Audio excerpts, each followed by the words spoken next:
It's now time to turn our attention to how organisms are able to produce energy through the process of photosynthesis.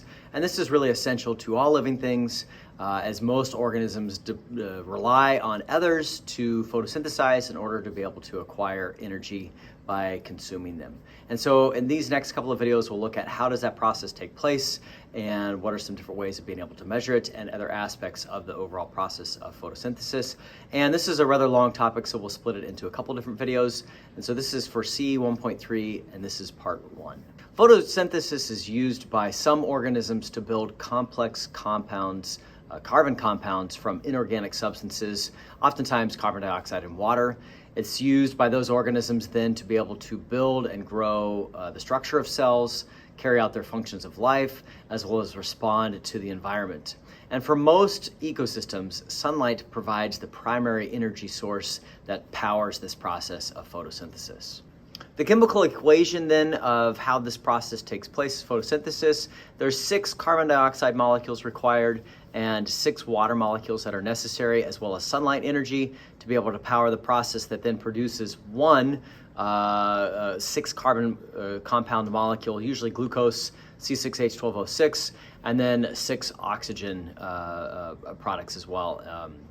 And so those 2 products obviously are very important to us as humans and to most other species, because that's the basis of food, that's sugar, and then the oxygen that we breathe. And so the source of those atoms that build those 2 products come from water and the carbon dioxide. And that water then is split when light is available to be able to provide the reducing agents for changing carbon dioxide into glucose, as we'll see coming up.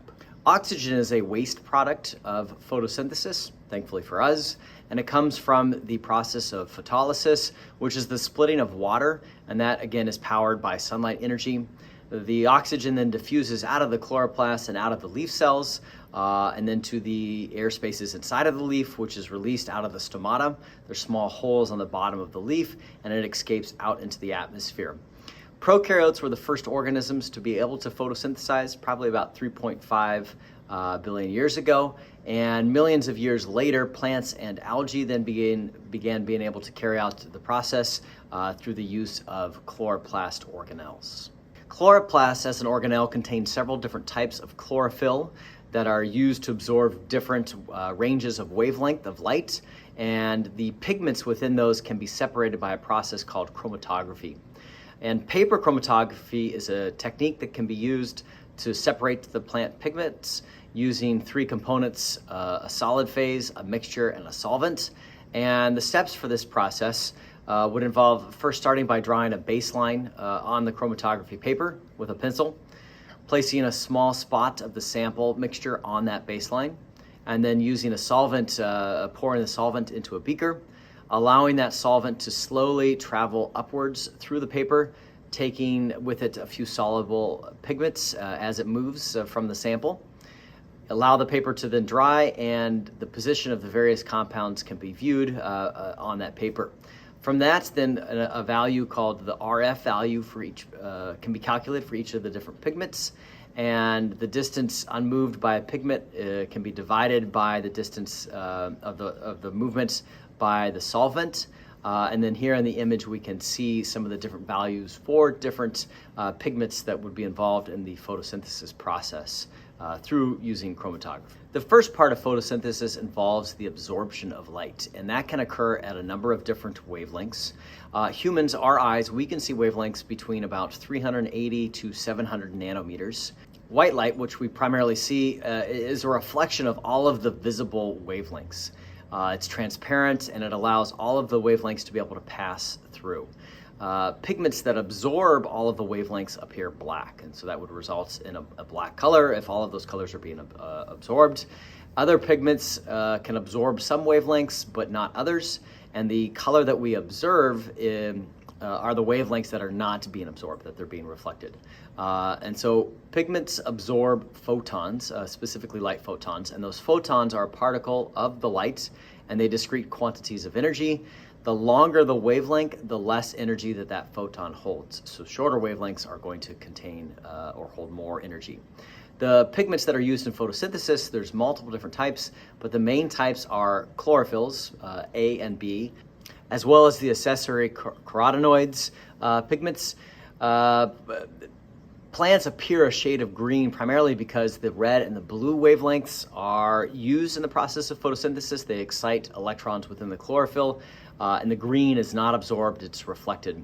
And so this is then why we see the majority of ecosystems also be green, because plants are most numerous in different ecosystems. The absorption spectrum is a graph that shows the wavelengths that are absorbed by the pigments of the chloroplasts, with the x-axis indicating the wavelengths and the y-axis indicating the absorption, and that absorption value is usually displayed as a percentage.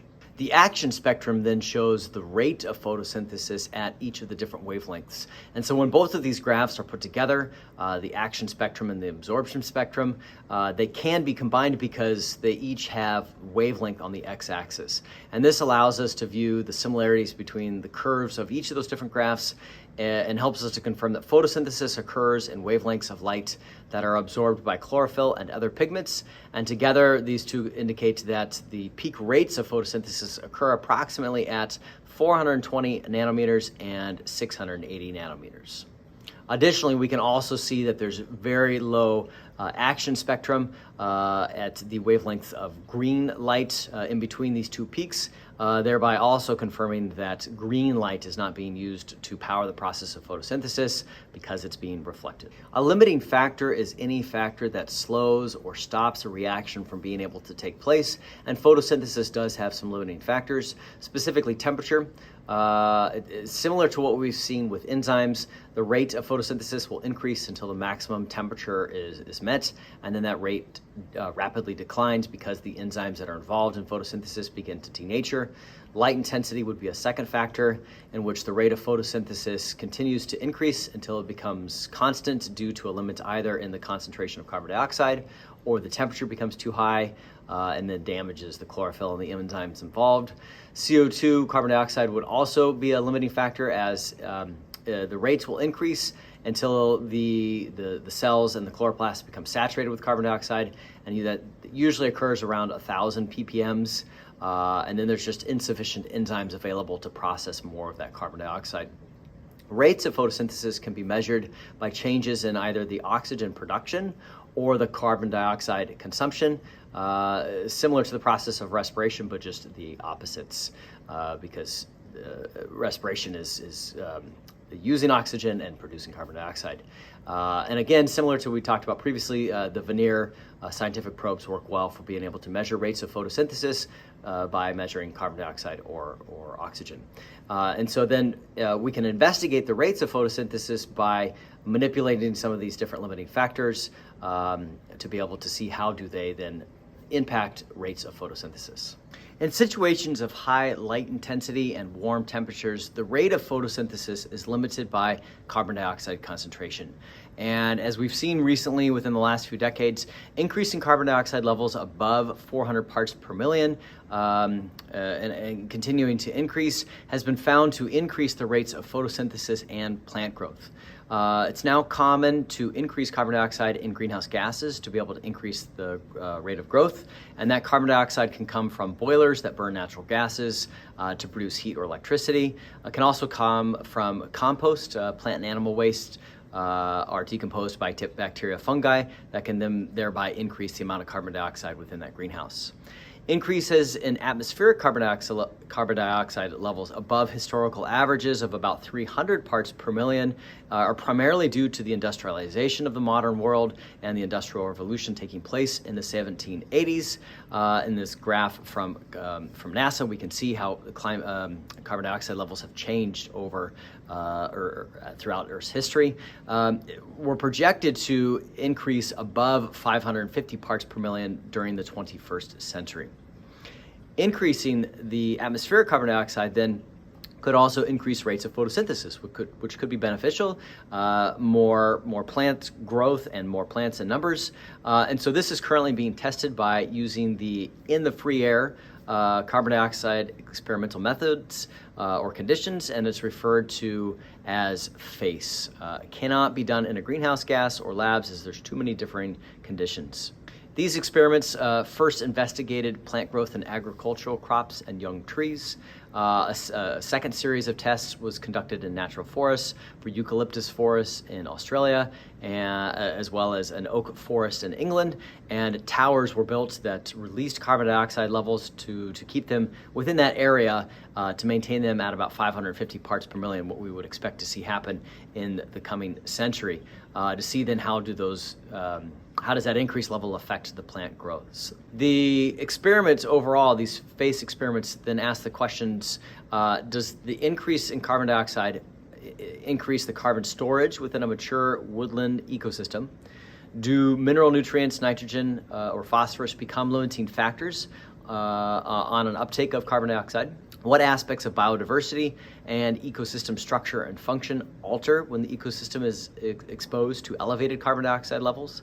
And how can lessons from a global network of second-generation FACE experiments be generalized to other woodlands and other forests? And so these are all questions that are necessary to try to find some answers to see how might increased carbon dioxide levels impact plant growth and associated organisms in the coming future. Before we can get into the actual process of photosynthesis and how it takes place, we need to take a closer look at photosystems.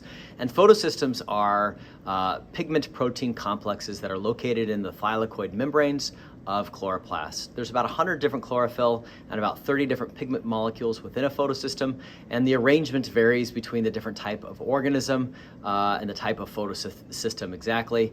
Keratin and xanthophyll are examples of accessory pigments besides the primary pigments of chlorophyll. The core complex that is connected to a light harvesting antennae that contains pigments. The pigments in the antenna complex absorb light as it causes the electrons in one atom of a pigment to become excited and to jump to a higher energy level. It causes them to acquire more energy. That energy the energy required for this is supplied by specific wavelengths. Larger wavelengths, as we previously discussed, have less energy than shorter wavelengths. And light energy that is absorbed can be re-emitted as light when the electron returns to the original energy level. The energy is then absorbed by an electron in an adjacent pigment molecule, causing it to become excited, and this process is repeated very rapidly from pigment to pigment until reaching the core complex. So essentially, this light energy is bouncing around this complex, as we can see in the image here. It's possible only because the pigments are arranged in a specific pattern rather than being randomly dispersed. The reaction center core complex then contains a special pair of chlorophyll molecules that donate pairs of excited electrons to an electron acceptor molecule, as we'll see in a little bit. And this then completes the process. The light energy is absorbed. The excited electrons from this light energy are generated to be able to carry the energy that's needed then for the rest of photosynthesis. In photosystem 1 and 2 separate photosystems that are used in chloroplasts during photosynthesis. Photosystem 1 is at a wavelength of 700. It's called P700. That's the primary electron acceptor. And then in photosystem 2, it's P680. And so then 680 nanometers is the primary light acceptor. It's advantageous to have the arrangement of these pigment molecules arranged in a specific way within a photosystem. As we said, there's about 100 pigment molecules, and increasing the amount of light photons absorbed, so more of them, it means that there's going to be more light photons absorbed. Each pigment molecule absorbs a narrow range of wavelengths. Chlorophylls, for example, don't absorb green. Different types of pigments in the array allow more light to be able to be absorbed because they're each absorbing different wavelengths. And the arrangements of the structured array, so how they're arranged, ensures that absorbed energy is funneled to the reaction center of the photosystem. Otherwise, it might be lost. And that arrangement is important to be able to make sure the light going to where it needs to go, that energy. And so then that ultimately means that it's far more efficient. This array and this complex is far more efficient than if there were just individual randomly dispersed pigments. In our second video, we'll then get into the specifics of how photosynthesis takes place, looking at both the light-dependent reactions and the light-independent reactions.